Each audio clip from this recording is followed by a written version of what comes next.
Hi there Virgo, thank you for joining me for your weekly forecast. For week commencing the 17th of March, your ruler is Mercury. This gives you your wonderful clarity of thought, and it moves this week on Monday into your sector of relating.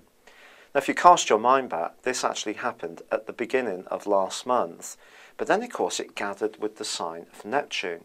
So for the first 2 weeks of February there may have been a lack of clarity around relationships. Then the Sun went on to move into this location and also connected with Neptune, and by the end of this week Mercury's going to be doing it again. So all of this points towards you having quite a lot of fluidity around your relationship hopes and plans. Now if you're in a long-standing relationship which is pretty steady, it could relate towards another relationship in your life that's very important to you. Now as Mercury has moved in the days preceding this week through your sector of everyday details, it's possible there have been some strained words and sharp exchanges, acerbic encounters, and of course last week saw a full moon and that occurred in your sign. So if you have been unhappy in a relationship, the backwash from this can still be active as this week begins.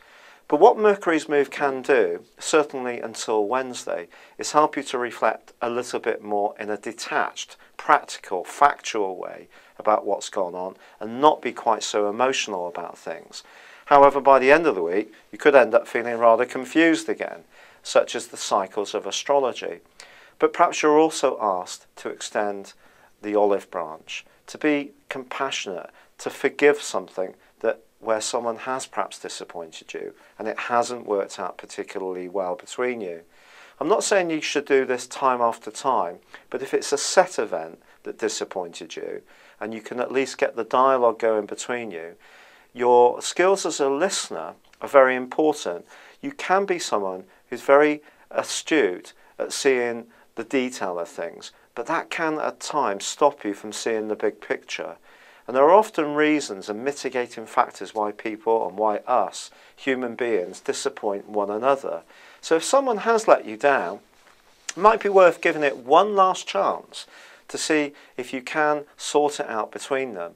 If you can't do that by the end of this week, you're not getting back satisfactory answers that are really clear for you, you may decide to call it a day and move on. Because the Sun is going to be moving on Thursday of this week from your sector of relating to the one that's very much to do with listening to your instincts. And sometimes this area can also see us make dramatic changes in our lives. This also is the start of the astral year, and in a more prosaic sense, it's about you thinking more about your resources, taking them more seriously. But this is a week when Venus continues to actually forge a brilliant link with Uranus. So when it comes to making the most of what you do have in terms of your talents or your assets, thinking outside the box and being more creative can actually see you have a superb breakthrough. But equally, you need to be conscious with Jupiter in the most inspirational but also idealistic part of your scope clashing with with Pluto, I beg your pardon, in the part of your horoscope that's to do with your desires around romance and creativity. You may have to accept that not everything can be completely on your terms, especially around shared assets, shared finance, property issues. A bit of patience will be important. So when the Sun does move, don't try to force anything too quickly.